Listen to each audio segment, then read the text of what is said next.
নেশা বিরোধী অভিযানে নেমে আরও একবার সাফল্য পেল মেলাঘর থানা ও কলমচৌড়া থানার পুলিশ। গোপন সূত্রের ভিত্তিতে মেলাঘর থানার পুলিশ অভিযানে নেমে বানিয়াছড়া এলাকা থেকে গাঁজাসহ আটক করে এক নেশা কারবারিকে। অপরদিকে কলমচৌড়া থানার পুলিশ মানিকনগর ও কলমচৌড়ার মধ্যবর্তী স্থানে বন দফতরের জমিতে তৈরি গাঁজা বাগান কেটে ধ্বংস করে দেয়। নেশা কারবারিদের বিরুদ্ধে ধারাবাহিক অভিযান অব্যাহত রাখল পুলিশ। এবার কলমচৌড়া থানার পুলিশ গোপন খবরের মাধ্যমে মানিকনগর ও কলমচৌড়া এলাকার মধ্যবর্তী স্থানে গভীর জঙ্গল সরকারি বনভূমিতে চাষ করা অবৈধ গাঁজা বাগান ধ্বংস করে দেয়। বৃহস্পতিবার প্রায় 5টি প্লটে আনুমানিক 50,000 গাঁজা গাছ ধ্বংস করা হয়েছে বলে জানান কলমচৌড়া থানার ওসি নারুগোপাল দেব। এই গাছগুলি সরকারি বনভূমিতে কিভাবে তৈরি হলো সেটাই এখন প্রশ্নের বিষয়। ফরেস্ট দপ্তর যদি সঠিক ভূমিকা পালন করত তাহলে এই সমাজ ধ্বংসকারী গাঁজা চাষ হতো না। এদিনের এই অভিযানে ছিলেন SS Reang, inspector SI Arun Debbarma, Biswajit Debbarma ও টিএসআর সহ পুলিশ বাহিনী। এই ধরনের অপারেশন আগামী দিন জারি থাকবে বলে জানান ওসি।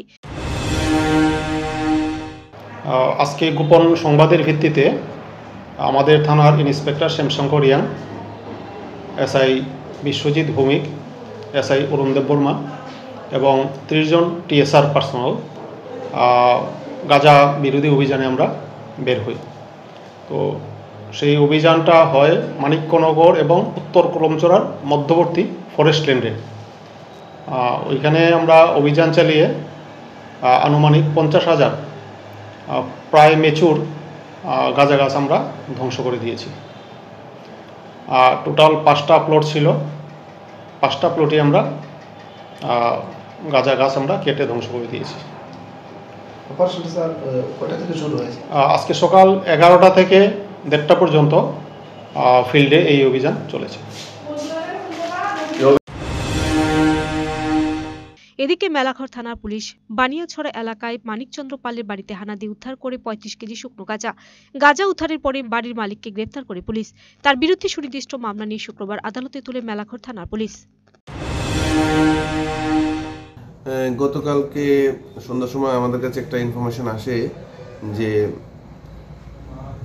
বানিয়াছড়া কুকরানিয়ায় একটি বাড়িতে প্রচুর পরিমাণ গাঁজা মজুদ আছে। ওই অনুসারে আমরা আমাদের টিম ওই বাড়িতে রেড করে, বাড়ির মালিকের নাম হচ্ছে গিয়ে মানিকচন্দ্র রুদ্রপাল, বাবার নাম হচ্ছে লেট মনীন্দ্রচন্দ্র রুদ্রপাল, সন্দুল Kukiachhara under Melaghar PS.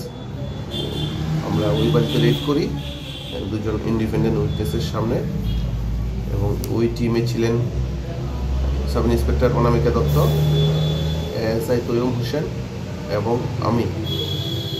Red করে ওই বাড়ি থেকে প্রায় 35 কেজি গাঁজা উদ্ধার হয়। শুকনো গাঁজা স্যার 35 কেজি শুকনো গাঁজা উদ্ধার হয়। অ্যাকর্ডিংলি আমরা ওই বাড়ির মালিককে অ্যারেস্ট করি এবং একটি স্পেসিফিক কেস নেওয়া হয় ওই মালিকের এগেনস্টে। তাকে কি আজকে কোর্টে ফরওয়ার্ড করা হবে?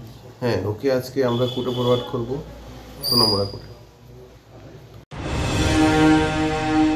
Video report search India channel.